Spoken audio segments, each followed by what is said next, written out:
Hello friend, welcome to ST tutorial YouTube channel. Friends, हम लोग previous year paper solve करेंगे 2015 का नागरिक शास्त्र का, जो आपके जीआईसी प्रवक्ता परीक्षा के लिए काफ़ी महत्वपूर्ण होगा। जीआईसी प्रवक्ता परीक्षा में 2015 में 150 प्रश्नों की परीक्षा हुई थी, जिसमें 120 प्रश्न आपके सब्जेक्ट से थे और प्लस 30 प्रश्न थे आपके सामान्य अध्ययन से। अब इसमें परिवर्तन कर दिया गया है, सब्जेक्ट से आपके 80 प्रश्न पूछे जाएंगे और जो सामान्य अध्ययन का होगा वो 40 प्रश्न पूछा जाएगा। तो कुल 120 प्रश्न की परीक्षा होगी आपका प्री का। तो अगर वीडियो को अंत तक जरूर देखिएगा। अगर वीडियो अच्छा लगे तो चैनल को सब्सक्राइब कर लीजिएगा, लाइक कीजिएगा, दोस्तों में शेयर भी कर दीजिएगा, बेल आइकन पर प्रेस कर लीजिएगा ताकि आने वाली वीडियो का नोटिफिकेशन सबसे पहले मिल सके। तो चलिए क्वेश्चन को सॉल्व करते हैं। कंप्लीट 120 क्वेश्चन को हम लोग सॉल्व करेंगे व्याख्या सहित। पहला प्रश्न पूछा था, किसने कहा है राज्य व्यक्ति का बृहद स्वरूप है? तो ये कहा था प्लेटो ने। ए ऑप्शन आपका सही हो जाएगा। राज्य का आंगिक सिद्धांत जो है प्लेटो और अरस्तू के ज़माने से ही प्रचलित है, आप लोग जानते होंगे। और इसमें प्लेटो ने कहा था कि राज्य जो है व्यक्ति का बृहद रूप है। तो यहाँ पे ऑप्शन नंबर ए आपका सही हो जाएगा। दूसरा प्रश्न पूछा गया था, सरकारों की सुव्यवस्थित वर्गीकरण सबसे पहले प्रतिपादित किया था किसने? तो ये किया था आपका अरस्तू ने। सी ऑप्शन करेक्ट हो जाएगा। अरस्तू ने जो है सर्वप्रथम शासकों की संख्या और शासन के उद्देश्य के आधार पर जो है सरकारों का वर्गीकरण किया था। उन्होंने बताया था यदि एक व्यक्ति का शासन हो तो सामान्य रूप उसका कैसा होगा, वो राजतंत्र होगा, और उसका विकृत रूप कैसा होगा, आतताई तंत्र होगा। ठीक है। और उन्होंने बताया था कि कुछ व्यक्तियों का शासन अगर हो, दूसरा कहा था कुछ व्यक्तियों का शासन हो तो वो शासन सामान्य रूप से कुलीन तंत्र होगा और उसका विकृत रूप जो होगा वो वर्ग तंत्र होगा। ठीक है। और तीसरा बताया था बहुत से अधिक व्यक्तियों का शासन यदि होता है तो वो जो सामान्य रूप में होगा तो वो मध्य वर्ग तंत्र का होगा और उसका विकृत रूप जो होगा वो जनतंत्र होगा। ठीक है। तो सर्वप्रथम सरकारों का सुव्यवस्थित वर्गीकरण जो किया था वो अरस्तू ने किया था। तो ऑप्शन नंबर सी आपका सही हो जाएगा। तीसरा प्रश्न था, राज्य परिवारों तथा गांवों का एक समूह है जिसका लक्ष्य एक पूर्ण तथा आत्मनिर्भर जीवन की प्राप्ति है। यह कथन किसका है? तो ये कथन था अरस्तू का। सी ए ऑप्शन आपका सही हो जाएगा। अरस्तू ने कहा था राज्य परिवारों और गांवों का संगठन है जिसका उद्देश्य एक पूर्ण और आत्मनिर्भर जीवन प्रदान करना है। ठीक है। तो ऑप्शन नंबर ए आपका सही हो जाएगा। चौथा प्रश्न पूछा गया था, इनमें से कौन राज्य की उत्पत्ति के सामाजिक अनुबंध सिद्धांत से नहीं जुड़ा है? सामाजिक अनुबंध सिद्धांत से नहीं जुड़ा है पूछा है। तो जे.एस. मिल। ठीक है। प्राकृतिक अधिकारों का सिद्धांत सामाजिक समझौता सिद्धांत का भाग है और इस सिद्धांत के प्रबल समर्थक था हॉब्स, लॉक तथा रूसो। ठीक है। इनके अनुसार जो है राज्य के लोगों के द्वारा किए गए समझौते का फल है और समझौता करने से पूर्व लोग प्राकृतिक अवस्था में रहते थे और प्राकृतिक अवस्था के दौरान लोगों के पास प्राकृतिक अधिकार थे। लॉक ने जो है 3 प्रकार के प्राकृतिक अधिकारों का वर्णन किया था, जिसमें जीवन था, स्वतंत्रता था एवं संपत्ति सम्मिलित है। ठीक है। और हॉब्स ने आत्मरक्षा के अधिकार को वरीयता दी थी और सामाजिक अनुबंध सिद्धांत से जे.एस. मिल नहीं जुड़ा था। तो यहाँ पे डी ऑप्शन आपका करेक्ट हो जाएगा। अगला क्वेश्चन है, प्रत्येक व्यक्ति सबके हाथों में अपने को समर्पित करते हुए किसी के भी हाथों में अपने को समर्पित नहीं करता। यह कथन किसका है? तो ये कथन था रूसो का। यहाँ पे सी ऑप्शन करेक्ट हो जाएगा। रूसो ने सामान्य इच्छा के विषय में कहा था कि प्रत्येक व्यक्ति सबके हाथों में अपने को समर्पित करते हुए किसी के भी हाथों में अपने को समर्पित नहीं करता। तो यहाँ पे ऑप्शन नंबर सी आपका सही हो जाएगा। अगला क्वेश्चन है, राज्य की उत्पत्ति के सामाजिक अनुबंध सिद्धांत की विवेचना में जॉन लॉक ने समर्थन किया था। तो जॉन लॉक ने किसका समर्थन किया था सामाजिक अनुबंधन सिद्धांत में? तो उसने सीमित राजतंत्र की अवधारणा को जो है समर्थन किया था। जॉन लॉक ने जिस सामाजिक अनुबंधन का विवेचन किया उनमें नागरिकों द्वारा राज्य को केवल उन्हीं अधिकारों को सौंपने का समर्थन करता है, उससे कुछ अव्यवस्था उत्पन्न होने का खतरा है। शेष अधिकार जो यह प्राकृतिक अवस्था में उपभोग करता था उसके पास ही रहते हैं, ऐसा उन्होंने बताया था। और उसने निरंकुश राजतंत्र की अवधारणा का समर्थन न करते हुए सीमित राजतंत्र का समर्थक बन गया। ठीक है, तो उसने जो है अपने सामाजिक अनुबंधन सिद्धांत में सीमित राजतंत्र की अवधारणा को जो है समर्थन किया था। तो ए ऑप्शन आपका सही हो जाएगा। अगला है, राज्य की उत्पत्ति के किस सिद्धांत ने राज्य को एक क्रमिक विकास का परिणाम माना है? तो ये ऐतिहासिक अथवा जो विकासवादी सिद्धांत था, इसने जो है राज्य की उत्पत्ति के सिद्धांत को राज्य को एक क्रमिक विकास का परिणाम माना है। तो यहाँ पे डी ऑप्शन आपका सही हो जाएगा।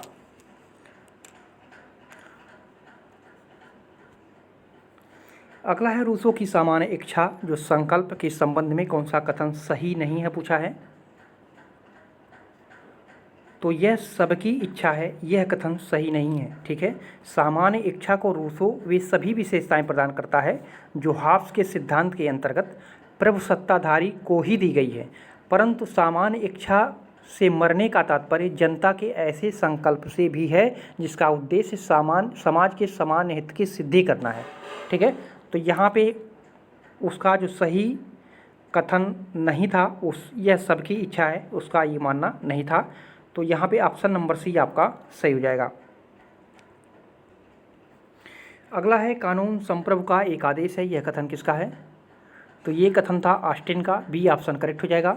ठीक है, जॉन ऑस्टिन ने अपनी प्रसिद्ध पुस्तक, जॉन ऑस्टिन की एक प्रसिद्ध पुस्तक थी लेक्चर्स ऑन जूरिप्रेडेंस, इसमें उन्होंने सकारात्मक कानून की व्याख्या करते हुए कहा कि कानून संप्रभु का आदेश है।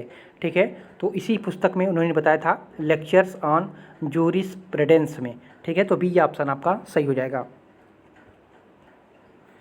अगला क्वेश्चन है, वास्तविक कानून उसका आदेश है जिसे दूसरों को आदेश देने का अधिकार रहता है, यह कथन किसका है?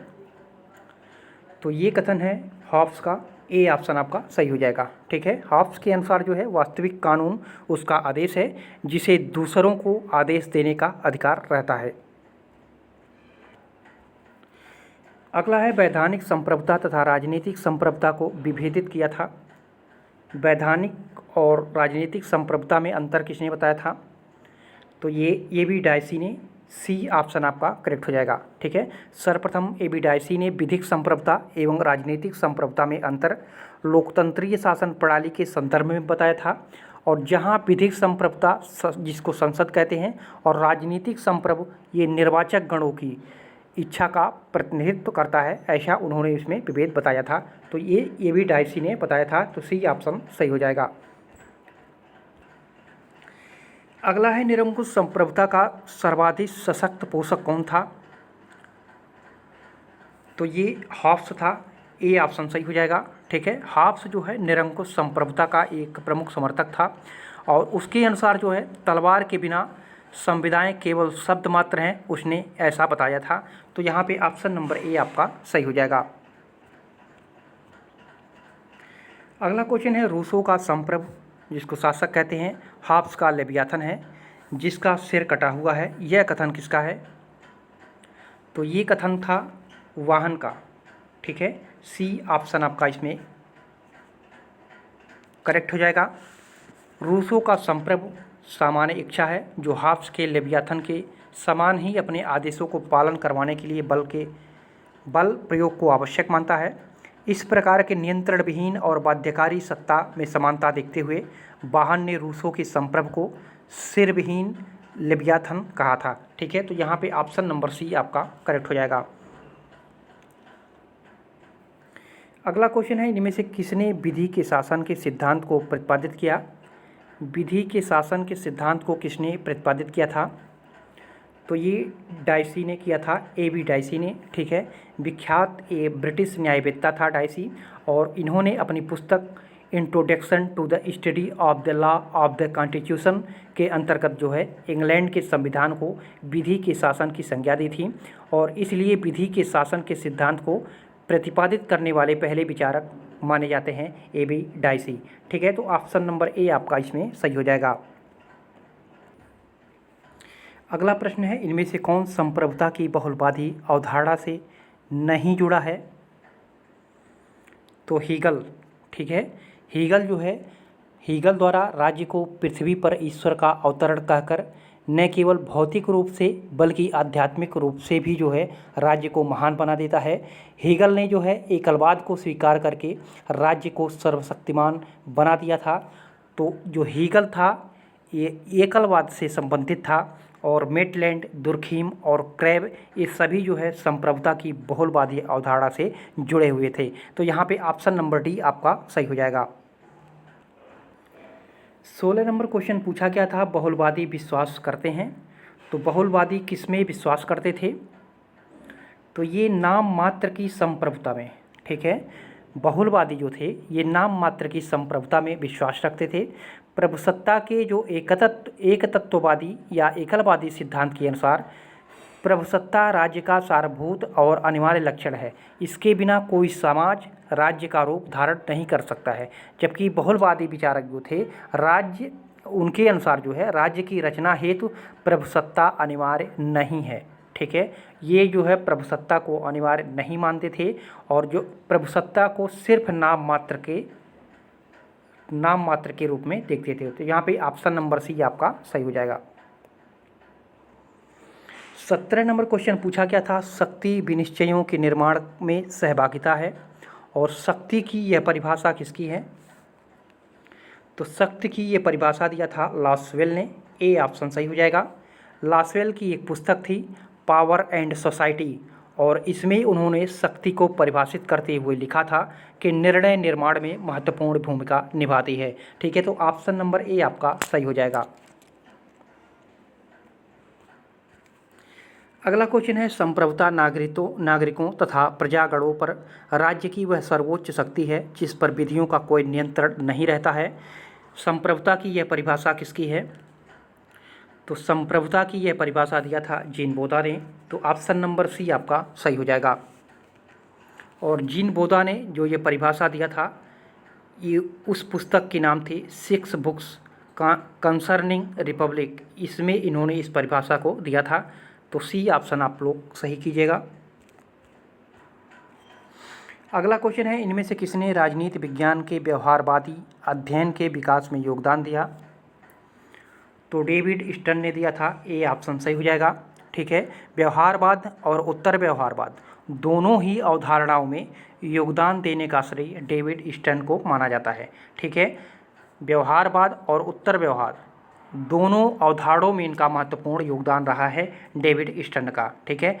जबकि वह उत्तर व्यवहारवाद का प्रतिपादक भी हैं, उत्तर व्यवहारवाद के प्रतिपादक भी डेविड स्टर्न को माना जाता है। और व्यवहारवाद को प्रतिपादित करने का श्रेय देखा जाए, जो व्यवहारवाद को प्रतिपादित करने का श्रेय जाता है वो जाता है मेरियम को, ठीक है, मेरियम को। लेकिन अवधारणा में इनको सम्मिलित किया गया था डेविड स्टर्न को भी, ठीक है। तो दोनों पॉइंट को याद रखिएगा, यहाँ पे ए ऑप्शन सही हो जाएगा। अगला क्वेश्चन है, इनमें से किसने कहा राजनीतिक समाज में मूल्यों का आधिकारिक आवंटन है? तो ये कहा था डेविड स्टर्न ने, बी ऑप्शन करेक्ट हो जाएगा, ठीक है। 1908 से अमेरिका में व्यवहारवादी आंदोलन की शुरुआत मानी जाती है, जिसमें डेविड स्टर्न एक मुख्य व्यवहारवादी विचारक थे। और स्टर्न ने जो है व्यवस्था सिद्धांत के माध्यम से 1950 के दशक में अपने विचारों की व्याख्या ही की और इनके अनुसार जो है मूल्यों का संपूर्ण समाज के लिए आवंटन होना चाहिए, ऐसा उन्होंने बताया था। तो ऑप्शन नंबर बी आपका इसमें सही हो जाएगा। अगला क्वेश्चन है, लोक कल्याणकारी राज्य अनिवार्यतः एक संश्लेषण है। तो लोक कल्याणकारी जो है उदारवाद तथा समाजवाद का जो है संश्लेषण है। ऑप्शन नंबर ए आपका इसमें सही हो जाएगा। उदारवाद और समाजवाद दोनों संकल्पनाओं का समावेश कल्याणकारी राज्य में पाया जाता है। अगला क्वेश्चन है, आधुनिक उदारवाद का लक्ष्य क्या है? आधुनिक उदारवाद का लक्ष्य क्या है? तो ये है समाज के सभी वर्गों के हितों की रक्षा करना आधुनिक उदारवाद का लक्ष्य माना जाता है। तो यहाँ पे डी ऑप्शन आपका सही हो जाएगा। अगला क्वेश्चन है, निम्नलिखित में से कौन सा एक सही सुमेलित नहीं है? तो लोकतंत्र का बहुलवादी दृष्टिकोण ये रॉबर्ट डहल के द्वारा दिया गया था, बिल्कुल सही है। और लोकतंत्र का अभिजनवादी दृष्टिकोण ये गायटानो मोस्का के द्वारा दिया गया था, ये भी सही है। लोकतंत्र का कारपोरेट दृष्टिकोण ये दिया गया था हीगल के द्वारा, ये बिल्कुल गलत है। हीगल ने जो है लोकतंत्र की नहीं बल्कि राज्य का कारपोरेट सिद्धांत दिया था, लोकतंत्र का ये नहीं दिया था, ये राज्य का दिया था, इसलिए ये गलत हो जाएगा। तो ऑप्शन नंबर में पूछा है कौन सुमेलित नहीं है, तो सी ऑप्शन आपका इसमें सही हो जाएगा। हीगल के द्वारा राज्य का कारपोरेट दृष्टिकोण सिद्धांत दिया गया था, तो इसको याद रखिएगा, यहाँ पे सी ऑप्शन करेक्ट हो जाएगा। और लोकतंत्र का नव दक्षिणपंथी दृष्टिकोण दिया था डेविड मार्कंड ने, ठीक है, तो यहाँ पे आपका डी भी आपका सही हो जाएगा, ठीक है। तो कौन सुमेलित नहीं है, तो ऑप्शन नंबर सी सही हो जाएगा। अगला है निम्नलिखित में से कौन सा एक गांधी जी के सत्याग्रह का साधन नहीं था, तो हिंसक कार्य, ठीक है। गांधी जी के सत्याग्रह का साधन जो था असहयोग था, सविनय अवज्ञा था, उपवास तथा सामाजिक बहिष्कार था, लेकिन हिंसक कार्य नहीं था, तो डी ऑप्शन सही हो जाएगा। अगला प्रश्न है सेवाइन कहता है कि आंग्ल भाषा भाषी जातियों ने जितने भी राजनीतिक दार्शनिकों को जन्म दिया है उनमें कदाचित महानतम लेखक है, तो उनमें महानतम लेखक मानता था उसने हॉब्स को, ठीक है। प्रोफेसर सेवाइन कहता है कि आंग्ल भाषा भाषी जातियों ने जितने भी राजनीतिक दार्शनिकों को जन्म दिया उनमें जो है हॉब्स जो है कदाचित महानतम लेखक है। सेवाइन फिर कहता है कि यह स्पष्ट व्यक्तिवाद ही है जो हॉब्स के दर्शन के उस युग का सर्वाधिक क्रांतिकारी सिद्धांत बनाता है, ठीक है। तो ऑप्शन नंबर बी आपका सही हो जाएगा। अगला क्वेश्चन है निम्नलिखित में से कौन सा एक मैक्स वेबर द्वारा परिभाषित सत्ता का प्रकार नहीं है, तो यहाँ पे ऑप्शन नंबर डी सही हो जाएगा, राजनीतिक सत्ता, ठीक है। मैक्स वेबर ने सत्ता के वर्गीकरण का प्रयास किया था और मैक्स वेबर का नौकरशाही सिद्धांत जो था वो सत्ता के सिद्धांत का ही एक अंग था। और मैक्स वेबर ने जो है सत्ता के कुल 3 प्रकार माने थे। पहला था पारंपरिक सत्ता, दूसरा था श्रद्धा पर आधारित सत्ता अथवा करिश्माई सत्ता, और तीसरा उन्होंने माना था किसको, कानूनी सत्ता को, ठीक है, या वैधानिक सत्ता को। इसमें राजनीतिक सत्ता शामिल नहीं था, ठीक है। तो यहाँ पे डी ऑप्शन आपका सही हो जाएगा। अगला क्वेश्चन है मैक्स वेबर है, तो मैक्स वेबर जो है एक जर्मन राजनीति विज्ञानी है, ठीक है। मैक्स वेबर एक जर्मन राजनीति विज्ञानी है जिन्होंने राजनीतिक शक्ति की अवधारणा के विकास में महत्वपूर्ण योगदान दिया था, ठीक है। तो इसको भी याद रखिएगा कि राजनीतिक शक्ति की अवधारणा में सबसे महत्वपूर्ण योगदान जो दिया था वो मैक्स वेबर था। तो यहाँ पे ऑप्शन नंबर सी सही हो जाएगा। अगला क्वेश्चन है इनमें से किसने कहा सत्ता औचित्यपूर्ण शक्ति है, तो ये कहा था मैक्स वेबर ने, ठीक है। मैक्स वेबर ने सत्ता के 3 प्रकारों का वर्णन किया था, हम लोग पढ़े हैं, जिसमें परंपरागत था, करिश्माई था, कानूनी सत्ता था। और वेबर इसमें से वैधानिक सत्ता को जो है जो कानूनी सत्ता था उसको महत्वपूर्ण मानता था, ठीक है। और कहता है कि सत्ता एक निर्दिष्ट भूभाग में भौतिक बल के विधि सम्मत प्रयोग के एकाधिकार का दावा करते हैं, ठीक है। तो सत्ता का औचित्यपूर्ण जो है बताया था वो मैक्स वेबर ने बताया था अपने कानूनी सत्ता में, ठीक है। तो यहाँ पे ऑप्शन नंबर ए आपका सही हो जाएगा। अगला क्वेश्चन है इनमें से कौन इस मत का है कि स्वतंत्रता तथा समानता एक दूसरे के विरोधी हैं, स्वतंत्रता तथा समानता एक दूसरे के विरोधी हैं, तो ये मानता था डी टाकविल ने या डी टाकविले ने, ठीक है। सी ऑप्शन आपका सही हो जाएगा, ठीक है। लॉर्ड एक्टन ने स्वतंत्रता और समानता को एक दूसरे का विरोधी माना है और इसके अतिरिक्त लॉर्ड एक्टन भी माना था, इसको याद रखिएगा। लॉर्ड एक्टन ने जो है स्वतंत्रता और समानता को एक दूसरे का विरोधी माना है। इसके अतिरिक्त या यदि देखा जाए तो जो फ्रांसीसी विचारक था एलेक्सी दी टाकविले या टाकविल। इसने भी जो है स्वतंत्रता व समानता को एक दूसरे के विरोधी मानता है और उसने लिखा था कि लोकतंत्र का विस्तार समानता को जितना बढ़ावा देता है, स्वतंत्रता के लिए उतना ही बड़ा खतरा पैदा करता था। ठीक है, तो इन दोनों विचारकों ने, लॉर्ड एक्टन ने और डी टाकविले ने, इन दोनों को ने जो है स्वतंत्रता और समानता को एक दूसरे के विरोधी मानते हैं। तो यहाँ पे ऑप्शन नंबर आपका सी सही हो जाएगा। अगला क्वेश्चन है, आनुपातिक समानता के सिद्धांत का प्रतिपादन किया था। आनुपातिक समानता के सिद्धांत का प्रतिपादन किसने किया था? तो ये अरस्तू ने किया था।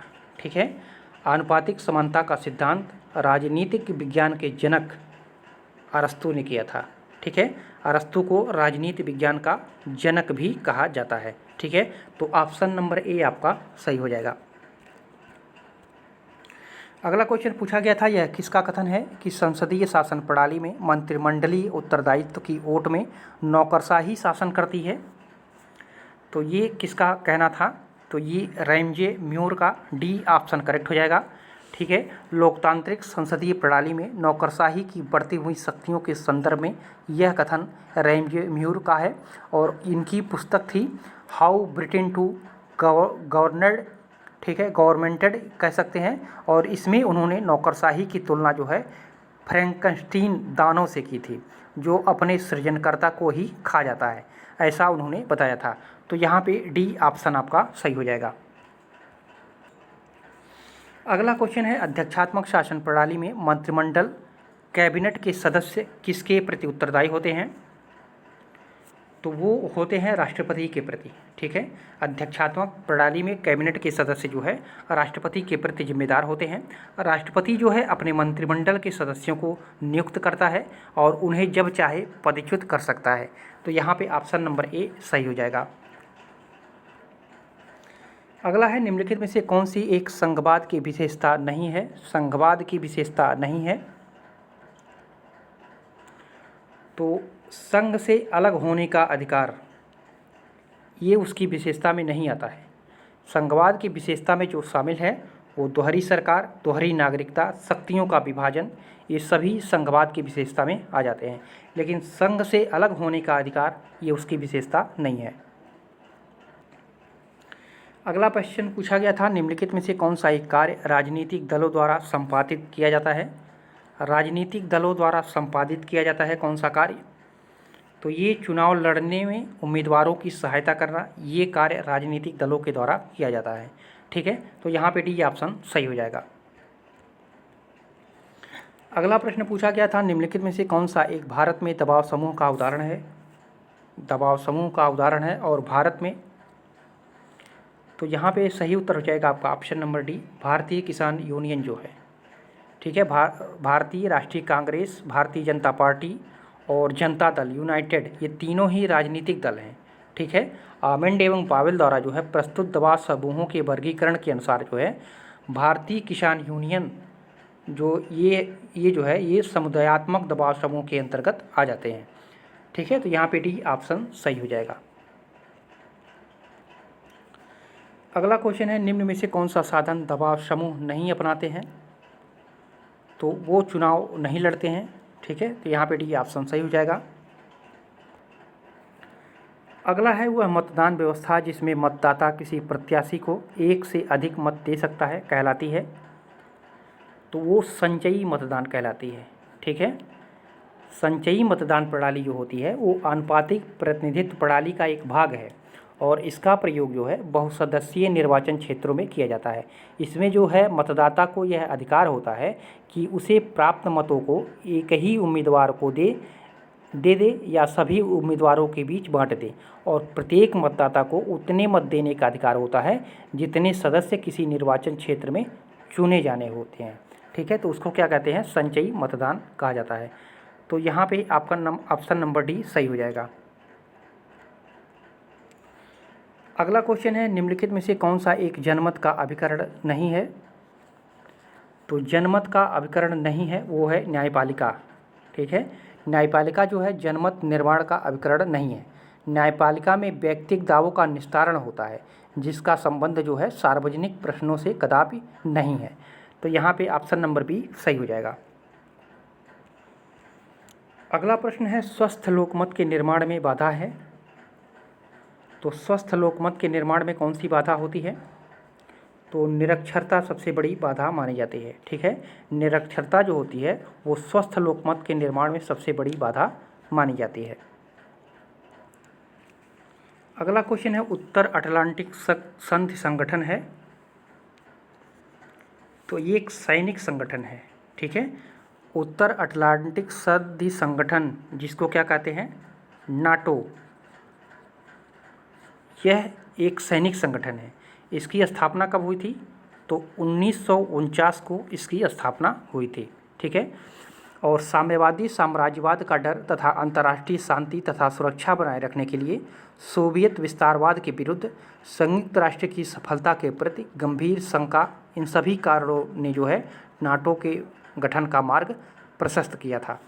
तो यहाँ पे ऑप्शन नंबर ए आपका सही हो जाएगा। अगला क्वेश्चन है संयुक्त राष्ट्र के घोषणा पत्र पर कितने राष्ट्रों ने 26 जून 1945 को हस्ताक्षर किए थे? तो इसमें कोई नहीं सही हुआ था। 50 देशों ने हस्ताक्षर किए थे। ठीक है, क्योंकि 26 जून 1945 को संयुक्त राष्ट्र के घोषणा पत्र में जो है 50 राष्ट्रों ने हस्ताक्षर किए थे। चूँकि पोलैंड में जो है सरकार का गठन नहीं हुआ था, इसलिए जो है वह अपना प्रतिनिधि भेज नहीं पाया था और उसका स्थान जो है रिक्त दिया गया था। और जब सरकार का गठन हो गया तो पोलैंड ने जो है 15 अक्टूबर 1945 को, ठीक है, 1945 को पोलैंड ने भी जो है चार्टर पर हस्ताक्षर करके 50वां राष्ट्र हुआ था। ठीक है, तो यहाँ पे आपका कोई ऑप्शन सही नहीं हुआ था। ठीक है, तो इसको याद रखिएगा कि संयुक्त राष्ट्र घोषणा पत्र पर जो है 50 राष्ट्रों ने हस्ताक्षर किया था। अगला क्वेश्चन है सुरक्षा परिषद के अस्थायी सदस्यों की संख्या कितनी है? तो सुरक्षा परिषद के अस्थायी सदस्य कितने हैं? 5 हैं। ठीक है, ए ऑप्शन सही हो जाएगा। कौन कौन सा? तो रूस है, दूसरा है संयुक्त राज्य अमेरिका, तीसरा है यूनाइटेड किंगडम, चौथा है फ्रांस और 5वां है चीन। ठीक है, तो 5 अस्थायी सदस्य हैं सुरक्षा परिषद के। ठीक है, और इसके अतिरिक्त इसमें सुरक्षा परिषद में 10 अस्थायी सदस्य होते हैं जिनका निर्वाचन होता है। ठीक है, इस प्रकार देखा जाए तो कुल मिलाकर के सुरक्षा परिषद में कुल 15 सदस्य होते हैं, जिसमें 10 अस्थायी और 5 अस्थायी। अगला क्वेश्चन है विश्व संगठन के चार्टर में संयुक्त राष्ट्र संघ के कुल कितने प्रधान अंगों का उल्लेख है? तो कुल 6 प्रधान अंगों का उल्लेख किया गया है। ठीक है, आर्थिक एवं सामाजिक परिषद जो है संयुक्त राष्ट्र के 6 प्रधान अंगों में से एक माना जाता है। और देखा जाए तो संयुक्त राष्ट्र के अन्य प्रधान अंगों में जो है आम सभा भी है, सुरक्षा परिषद है, सचिवालय है, ट्रस्टीशिप परिषद है और अंतर्राष्ट्रीय न्यायालय को शामिल किया गया है। और आर्थिक एवं सामाजिक परिषद में कुल 54 सदस्य देश हैं और जिनका चुनाव जो है प्रत्येक 3 वर्ष पर आम सभा द्वारा जो है किया जाता है। तो यहाँ पे ऑप्शन नंबर सी आपका सही हो जाएगा। अगला क्वेश्चन है संयुक्त राष्ट्र संघ चार्टर आधिकारिक रूप से लागू हुआ था? तो ये 24 अक्टूबर 1945 को लागू हुआ था। ठीक है, तो ये यहाँ पे आपका ऑप्शन नंबर सी सही हो जाएगा। अगर देखा जाए तो 26 जून 1945 को सैन फ्रांसिस्को में जो है सर्वप्रथम संयुक्त राष्ट्र संघ चार्टर पर हस्ताक्षर हुआ था और इसे जो है 24 अक्टूबर 1945 को आधिकारिक रूप से लागू किया गया था। और चार्टर में संयुक्त राष्ट्र के उद्देश्य, दायित्व, आधिकारिक भाषा, शांति स्थापना के तरीके का जो है वर्णन किया गया है। अगला क्वेश्चन पूछा गया था इनमें से कौन संयुक्त राष्ट्र संघ का प्रथम महासचिव था? तो ट्रेगवेली प्रथम महासचिव था संयुक्त राष्ट्र संघ का। ठीक है, तो यहाँ पे ऑप्शन नंबर सी सही हो जाएगा। अगला है गुटनिरपेक्षता की नीति के प्रतिपादक कौन थे? तो इसके प्रतिपादक थे जवाहरलाल नेहरू। ठीक है, सी ऑप्शन करेक्ट हो जाएगा। गुटनिरपेक्षता की वैदेशिक नीति का प्रतिपादन नेहरू जी ने किया था और सितंबर 1961 में बेलग्रेड सम्मेलन में बोलते हुए नेहरू जी ने कहा था कि हम इसे गुटनिरपेक्ष देशों का सम्मेलन कहते हैं। ठीक है, तो यहाँ पे ऑप्शन नंबर सी सही हो जाएगा। अगला है सार्क दक्षेस कब औपचारिक तौर पर स्थापित किया गया? तो ये दिसंबर 1985 में इसकी स्थापना हुई थी और दक्षेस जो है ये दक्षिण एशियाई क्षेत्रीय सहयोग संगठन है और इंग्लिश में इसको south Asian association for regional cooperation है और दक्षिण एशिया के 8 देशों का आर्थिक और राजनीतिक संगठन है। इसकी स्थापना जो है 8 दिसंबर 1985 को हुई थी और इसके संस्थापक सदस्यों में भारत, पाकिस्तान, बांग्लादेश, श्रीलंका, नेपाल, मालदीव और भूटान शामिल है और 2007 में 14वें शिखर सम्मेलन में अफगानिस्तान इस संगठन का 8वां सदस्य बना था और इसका मुख्यालय काठमांडू में है। तो सारे पॉइंट को याद रखिएगा, सी ऑप्शन करेक्ट हो जाएगा। अगला क्वेश्चन है निम्नलिखित में से संयुक्त राष्ट्र संघ के किस एक अंग ने 10 दिसंबर 1948 को मानव अधिकारों की विश्वव्यापी घोषणा को अंगीकृत किया था? तो ये महासभा द्वारा किया गया था। ठीक है, संयुक्त राष्ट्र संघ के प्रमुख अंग महासभा द्वारा पेरिस में जो है 10 दिसंबर 1948 को मानव अधिकारों की विश्वव्यापी घोषणा की गई थी। तो यहाँ पे आपका ऑप्शन नंबर ए सही हो जाएगा। अगला क्वेश्चन है बांडुंग सम्मेलन किस वर्ष घटित हुआ था? तो बांडुंग सम्मेलन जो था ये 1955 में घटित हुआ था। ठीक है, बी ऑप्शन सही हो जाएगा। शीत युद्ध के दौरान जो है 2 ध्रुवों में विभाजित विश्व में 9 स्वतंत्र राज्यों की क्या भूमिका हो, इस प्रश्न को खोजने के लिए जो है 18 अप्रैल 1955 को बांडुंग में अफ्रीका और एशिया के 9 स्वतंत्र देशों का सम्मेलन आयोजित किया गया था। तो यहाँ पे ऑप्शन नंबर बी सही हो जाएगा। अगला क्वेश्चन है भारत की विदेश नीति की प्रमुख विशेषता है? तो शांति की नीति, शांति प्रिय साधनों की नीति, पंचशील की नीति। तो यहाँ पे सभी नीतियाँ सही हैं भारत की विदेश नीति के लिए। ठीक है, तो यहाँ पे डी ऑप्शन सही हो जाएगा। अगला क्वेश्चन है राष्ट्रीय हित विदेश नीति का एक है तो क्या है? तो ये एक निर्धारक तत्व है। ठीक है, राष्ट्रीय हित विदेश नीति का जो है निर्धारक तत्व है, क्योंकि राष्ट्रीय हित ही किसी राज्य की आकांक्षाओं को परिभाषित करते हैं। तो यहाँ पे ऑप्शन नंबर सी सही हो जाएगा। अगला क्वेश्चन है प्रभाव 2 कर्ताओं के मध्य एक संबंध है जिसमें एक कर्ता किसी दूसरे कर्ता को वह कार्य करने के लिए उत्प्रेरित करता है जिसे वह अन्यथा निष्पादित नहीं करता। प्रभाव की यह परिभाषा किसकी है? तो प्रभाव की ये परिभाषा जो है वो रॉबर्ट ए डाहल की है और रॉबर्ट ए डाल की है। ठीक है, तो यहाँ पे भी ऑप्शन सही हो जाएगा। ठीक है, अगला क्वेश्चन है निम्नलिखित में से कौन सा एक नेहरू समिति रिपोर्ट 1928 के स्रोत से भारत के संविधान में समाविष्ट किया गया है? तो ये है मौलिक अधिकार, सी ऑप्शन करेक्ट हो जाएगा। ठीक है, संविधान द्वारा प्रतिपादित मौलिक अधिकारों का प्रयोजन जो है संविधान का एक प्रमुख लक्षण है और मौलिक अधिकारों की व्यवस्था का विचार जो है राष्ट्रवादी आंदोलन के दिनों से ही जो है एक प्रबल विचार माना जाता रहा है। ठीक है, जो 1928 की नेहरू रिपोर्ट थी इसमें जो है मूल अधिकारों का वर्णन किया गया था। तो ऑप्शन नंबर सी आपका सही हो जाएगा। अगला क्वेश्चन है भारत में एक पृथक स्वतंत्र मुस्लिम राज्य के विचार को सर्वप्रथम प्रस्तुत किया था? तो ये मोहम्मद इकबाल ने।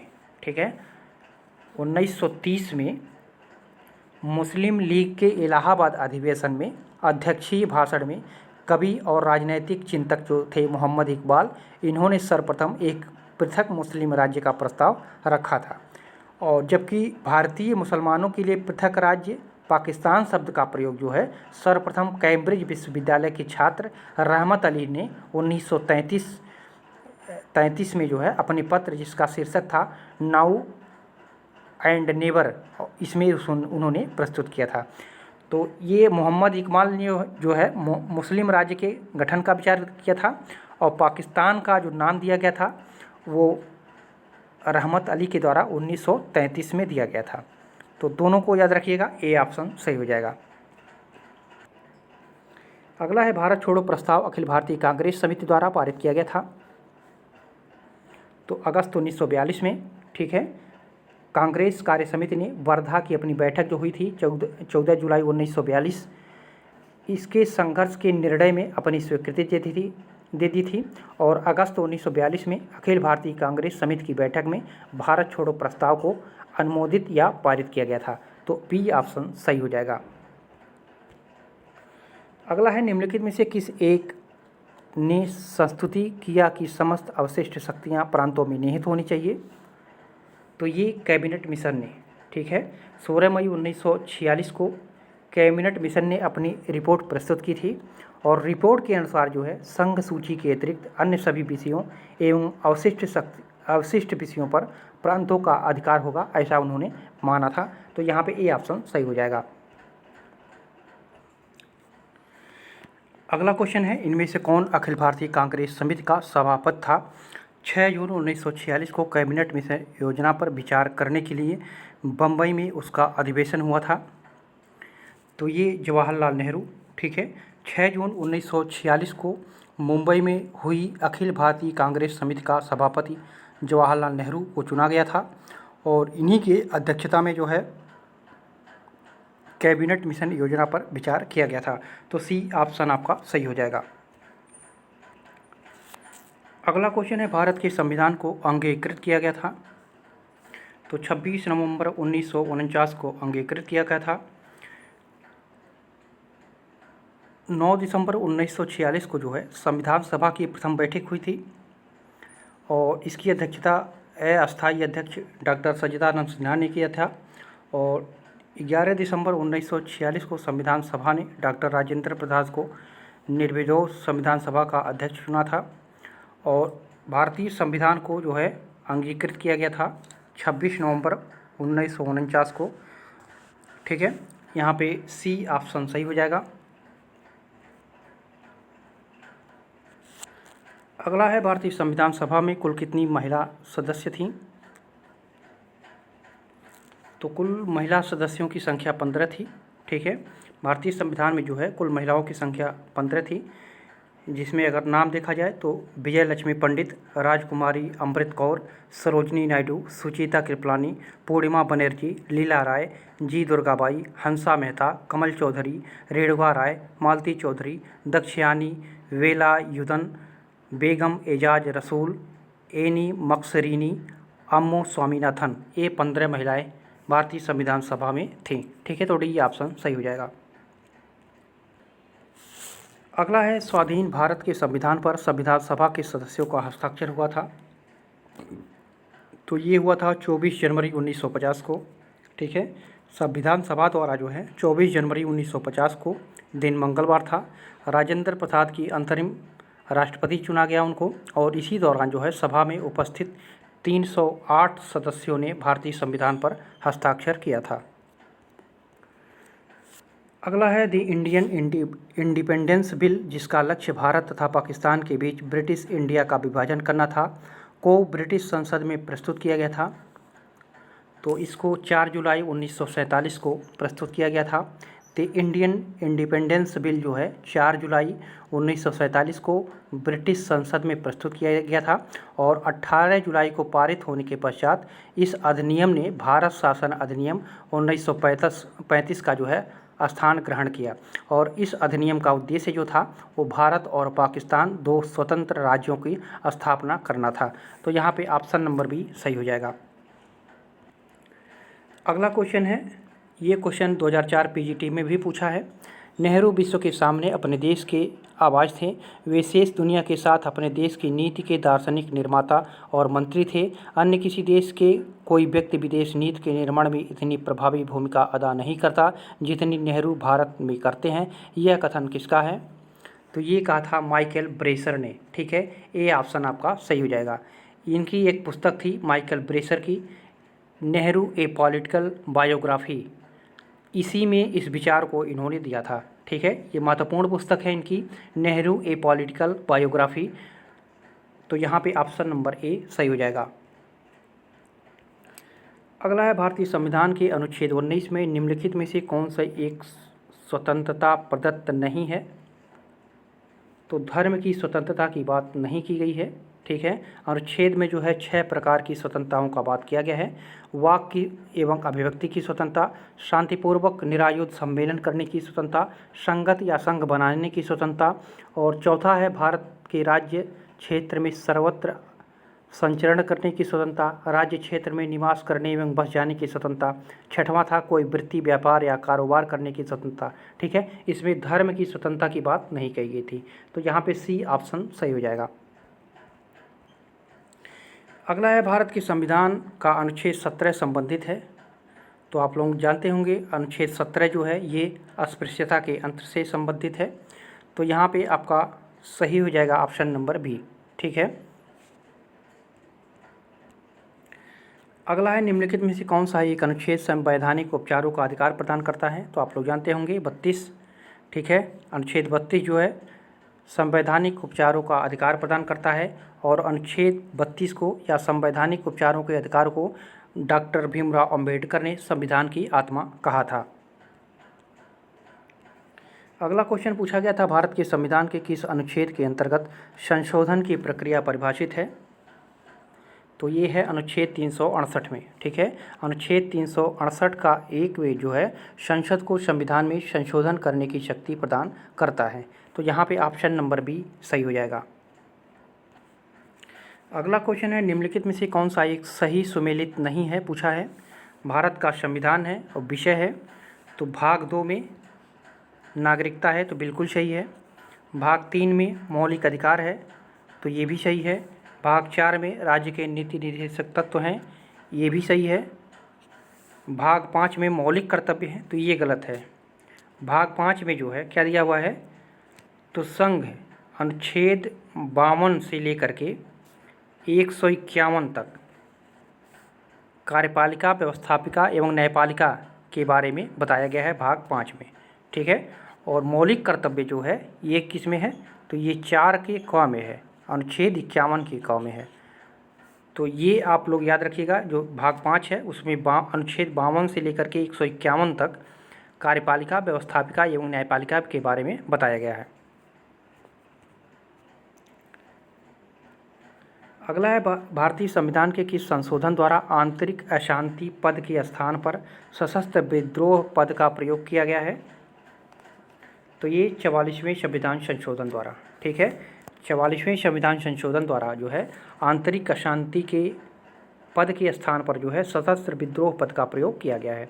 और इस प्रकार देखा जाए तो अनुच्छेद 352 का एक जो है आपात उद्घोषणा सशस्त्र विद्रोह से आंतरिक अशांति होने पर ही की जा सकेगी, ऐसा व्यवस्था करता है।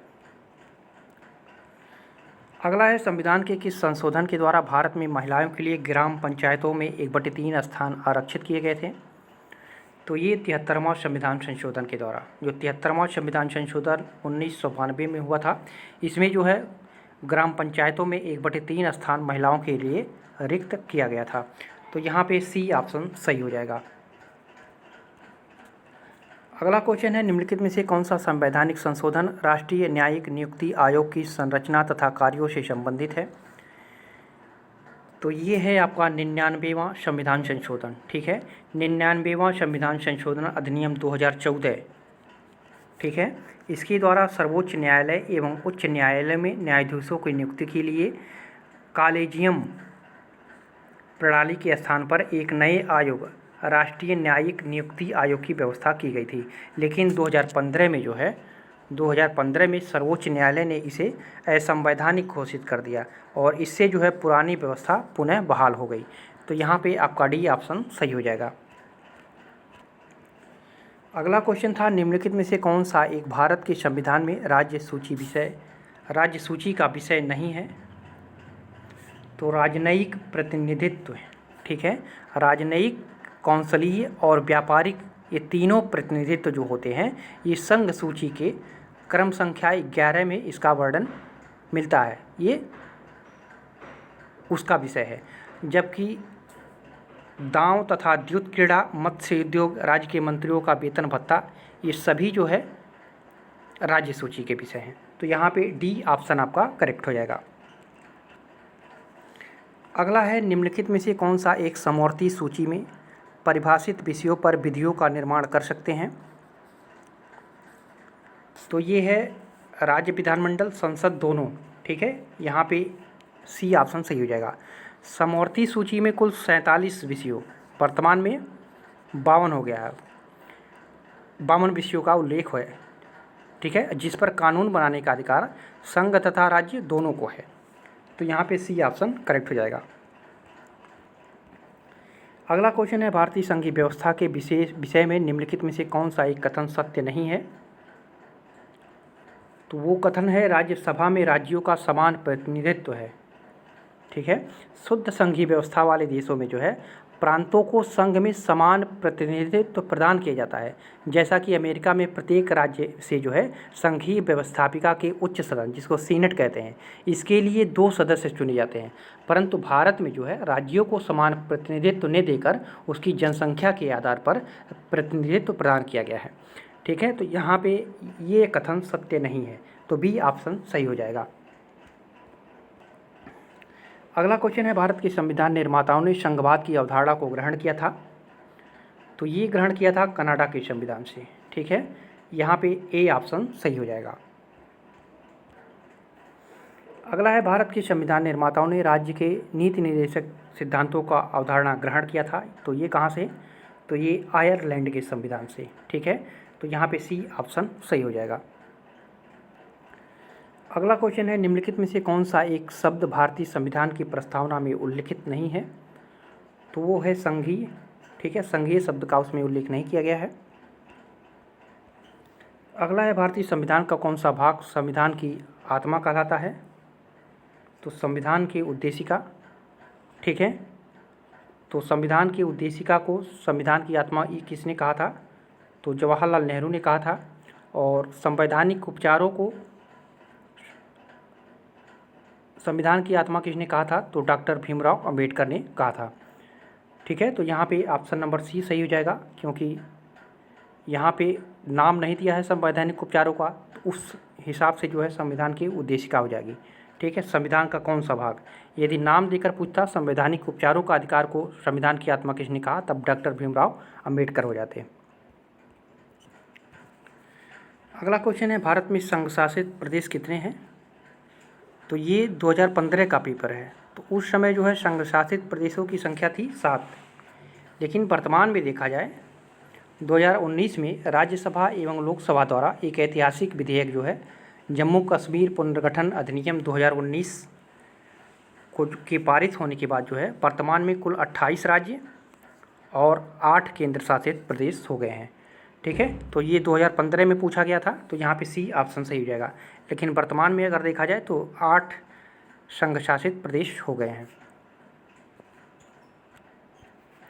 अगला है, निम्नलिखित में से कौन सा एक नागरिकों के मौलिक अधिकारों को संशोधित करने के लिए प्राधिकृत है? तो है संसद। ठीक है, अनुच्छेद 368 के द्वारा जो है संसद को संविधान में संशोधन करने की शक्ति प्राप्त है। तो यहाँ पे सी ऑप्शन सही हो जाएगा। अगला है, निम्नलिखित में से कौन सा एक भारत के नागरिकों का मौलिक अधिकार नहीं है? तो संपत्ति का अधिकार। ठीक है, संपत्ति का अधिकार जो है 44वें संविधान संशोधन द्वारा इसको हटा करके जो है इसको कानूनी अधिकार में 300 की क में रख दिया गया है। ठीक है, तो यहाँ पे सी ऑप्शन सही हो जाएगा। अगला है, भारत के संविधान में उल्लिखित नागरिकों के मौलिक कर्तव्य कितने हैं? तो 11 मौलिक कर्तव्य हैं। ठीक है, यहाँ पे सी ऑप्शन सही हो जाएगा। अगला है, भारत का राष्ट्रपति निर्वाचित होता है? तो ये संसद तथा राज्यों की विधानसभाओं के निर्वाचित सदस्यों के द्वारा, संसद तथा राज्यों की विधानसभाओं के निर्वाचित सदस्यों के द्वारा अनुच्छेद 54 के तहत जो है राष्ट्रपति के निर्वाचित मंडल के सदस्यों का प्रावधान करता है। ठीक है, तो यहाँ पे डी ऑप्शन सही हो जाएगा। अगला है, भारत के राष्ट्रपति के निर्वाचन से संबंधित वाद कौन सुलझाता है?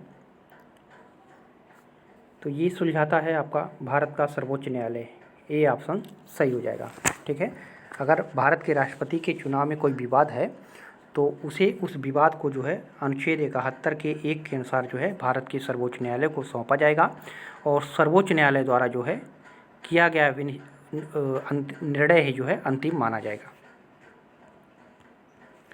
अगला है राष्ट्रपति द्वारा घोषित अध्यादेश की अधिकतम अवधि हो सकती है तो 7.5 माह। ठीक है, अनुच्छेद 123 की 2 के क के अनुसार जो है राष्ट्रपति द्वारा जारी अध्यादेश को संसद के सत्र शुरू होने के बाद 6 सप्ताह के अंदर अनुमोदित होना चाहिए, जबकि राष्ट्रपति द्वारा घोषित अध्यादेश की अधिकतम अवधि जो है 7.5 माह की हो सकती है। ठीक है, तो यहाँ पे आपका डी ऑप्शन सही हो जाएगा। अगला है भारत के उपराष्ट्रपति को कौन पद मुक्त कर सकता है? तो ये राज्यसभा व लोकसभा के सदस्य अनुच्छेद 67 के अनुसार जो है उपराष्ट्रपति को उनके पद से तभी हटाया जा सकता है जब इस हेतु संकल्प राज्यसभा के तत्कालीन सभी सदस्यों के बहुमत से पारित हो जाता है और जिससे लोकसभा सहमत होती है, तभी इसको पदच्युत किया जा सकता है। अगला है लोकसभा का प्रथम अध्यक्ष स्पीकर कौन था? तो ये जीवी मावलंकर थे। ठीक है, प्रथम लोकसभा का पहला अधिवेशन 13 मई 1952 को हुआ था और 15 मई 1952 को जो है गणेश वासुदेव मावलंकर लोकसभा के प्रथम अध्यक्ष बने थे। अगला है भारत का संविधान भारत संघ की कार्यपालिका शक्ति प्रदान करता है तो ये राष्ट्रपति को। ठीक है, संविधान का अनुच्छेद 53 के अनुसार जो है संघ की समस्त कार्यपालिका शक्ति जो है वो राष्ट्रपति में निहित है। अगला है एक संसदीय शासन प्रणाली के अंतर्गत मंत्रिपरिषद के सदस्य सामूहिक रूप से उत्तरदायी होते हैं तो संसद के लोकप्रिय निम्न सदन के प्रति। सी ऑप्शन सही हो जाएगा, यानी लोकसभा के प्रति। अगला है भारत के संविधान के अंतर्गत निम्नलिखित में से किसे नए राज्यों को स्थापित करने की शक्ति प्राप्त है? तो वो संसद को। ठीक है, अनुच्छेद 2 के अनुसार जो है संसद विधि द्वारा ऐसे निबंधनों और शर्तों पर जो कि वह ठीक समझे संघ में नए राज्यों का प्रवेश या उसकी स्थापना कर सकेगी, ऐसा बताया गया अनुच्छेद 2 में। अगला है निम्नलिखित में से कौन सी एक शक्ति केवल राज्यसभा में निहित है? तो है नहीं अखिल भारतीय सेवाओं को निर्मित करने की संस्तुति करना। ठीक है, राज्यसभा अनुच्छेद 312 के तहत जो है अखिल भारतीय सेवाओं की स्थापना, जिसमें न्यायिक सेवा भी शामिल है, के लिए यदि उपस्थित और मत देने वाले 2/3 सदस्यों के संकल्प पारित कर दे तो संसद ऐसी सेवा या सेवाओं की स्थापना कर सकेगी और अखिल भारतीय सेवाओं का सृजन राज्यसभा की एकांतिक शक्ति मानी जाती है। तो यहाँ पे ऑप्शन नंबर बी सही हो जाएगा। अगला है भारतीय संसद के दोनों सदनों की संयुक्त बैठक किस संबंध में होती है? किस संबंध में होती है? तो ये सामान्य विधेयक के संबंध में। ठीक है, भारतीय संविधान का 108 जो है इसके तहत संयुक्त बैठक की व्यवस्था की गई है और संयुक्त बैठक केवल जो है साधारण विधेयक के संबंध में बुलाई जा सकती है। ठीक है, जब तक दोनों सदनों को 3 बार संयुक्त बैठक बुलाई गई है, इसकी अध्यक्षता लोकसभा अध्यक्ष करता है। अगला है निम्नांकित संसदीय समितियों में कौन सी वित्तीय समिति नहीं है पूछा है। तो आश्वासन समिति। आश्वासन समिति ये वित्तीय समिति नहीं है। संविधान में वित्त समितियों के अंतर्गत जो है लोक लेखा समिति, प्राक्कलन समिति और लोक उपक्रम समिति ये शामिल हैं। ठीक है, और आश्वासन समिति जो है ये वित्तीय समिति में नहीं आती है। अगला है भारत में न्यायिक सक्रियता संबंधित है तो ये जनहित विवाद से। ठीक है, डी ऑप्शन सही हो जाएगा। अगला है भारतीय संविधान में न्यायिक पुनरावलोकन का आधार है तो विधि का शासन। सी ऑप्शन सही हो जाएगा। ठीक है, भारतीय संविधान में अनुच्छेद 13, 32, 131, 136, 141, 143, 226, 227, 245, 246, 272 ये सभी जो है न्यायिक पुनरावलोकन की व्यवस्था में निहित है। अगला है संविधान का रक्षक किसे कहा जाता है? तो उच्चतम न्यायालय को। अगला है वारसा पैक्ट समाप्त हुआ था तो जुलाई 1991 में। ठीक है, 14 मई 1955 को सोवियत संघ ने वारसा पैक्ट की स्थापना की थी और वारसा पैक्ट जो है नाटो का साम्यवादी प्रत्युत्तर था। इसका प्रधान कार्यालय जो है मॉस्को में था और सोवियत संघ के अतिरिक्त जो है इसके सदस्य जो थे अल्मानिया था, पूर्वी जर्मनी था, ये सभी देश थे। ठीक है, और जुलाई 1991 को जो है एक सैनिक संगठन के रूप में वार्सा पैक्ट को समाप्त कर दिया गया था। अगला है, निम्नलिखित में से किस एक बात में सर्वोच्च न्यायालय ने कहा कि प्रस्तावना उद्देशिका भारत के संविधान का एक अंग है? तो ये कहा था केशवानंद भारती बाद में। ठीक है, डी ऑप्शन सही हो जाएगा। अगला है, शब्द कॉलेजियम का संबंध किससे है? तो शब्द कॉलेजियम का संबंध जो है उच्चतम न्यायालय तथा उच्च न्यायालयों के न्यायाधीशों की नियुक्ति से है। ठीक है, तो यहाँ पे सी ऑप्शन सही हो जाएगा। अगला है, किसी राज्य का राज्यपाल नियुक्त होता है। अगला है, भारत में अंतर्राज्य परिषद की स्थापना कब हुई? 1990 में। अगला है, निम्नलिखित में से कौन सा एक संवैधानिक निकाय नहीं है? तो नीति आयोग। नीति आयोग जो है इसकी गठन हुआ है 2015 में 1 जनवरी। ठीक है, और नीति आयोग जो है संवैधानिक निकाय नहीं है। यह जो है योजना आयोग की प्रतिस्थापित करके नीति आयोग का गठन किया गया है और केंद्रीय मंत्रिमंडल के निर्णय द्वारा इसका स्थापना किया गया है। इस निकाय का अध्यक्ष जो होता है प्रधानमंत्री होता है। अगला है, निम्नलिखित में से एक कार्य जो पंचायत समिति संपादित करती है? तो ये सभी कार्य, निरीक्षणात्मक कार्य, सामुदायिक विकास कार्य, प्रदत्त कार्य, ये सभी कार्य जो है पंचायत समिति के द्वारा संपादित की जाती है। अगला है, नगर निगम की स्थापना की जाती है किसके लिए? तो राज्य विधानमंडल के अधिनियम के द्वारा। ठीक है, नगर निगम नगरीय शासन की उच्चतम इकाई है और दिल्ली को छोड़कर जो है सभी नगर निगम राज्य विधायिका द्वारा जो है पारित एक विशेष अधिनियम के अंतर्गत स्थापित किए गए हैं, जबकि दिल्ली नगर निगम की स्थापना का अधिकार जो है संसद के अधीन है। अगला है, भारत में सबसे पहले पंचायती राज व्यवस्था किस राज्य में लागू हुआ था? तो राजस्थान में। ठीक है, ये ऑप्शन सही हो जाएगा। राजस्थान के नागौर जिले से 2 अक्टूबर 1959 से। अगला पूछा गया था, निम्नलिखित में से कौन सी एक पुस्तक कार्ल मार्क्स ने नहीं लिखी है? तो ऑन लिबर्टी। ऑन लिबर्टी ये किसकी है? जॉन स्टुअर्ट मिल की है और ये सभी पुस्तकें किसकी हैं? कार्ल मार्क्स की हैं। तो यहाँ पे डी ऑप्शन सही हो जाएगा। अगला है, ये थ्योरी ऑफ जस्टिस नामक ग्रंथ के लेखक कौन है? तो ये जॉन रॉल्स हैं। ये theory of justice John Rawls के द्वारा लिखा गया था। इसका प्रकाशन 1971 में हुआ था। अगला है, आधुनिक राज्य को ऐसे वर्णित करते हैं?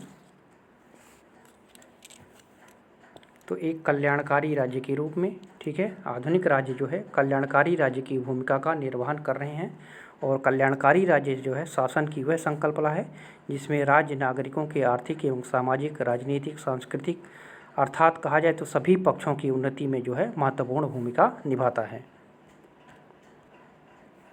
अगला है, मॉडर्न पॉलिटिक्स एनालिसिस एक ग्रंथ है जिसको लिखा है तो रॉबर्ट डहल ने। ठीक है, मॉडर्न पॉलिटिकल एनालिसिस नामक पुस्तक लेखक रॉबर्ट डहल हैं। अगला है, निम्नलिखित में से किस एक ग्रंथ को जी.एस. मिल ने नहीं लिखा है?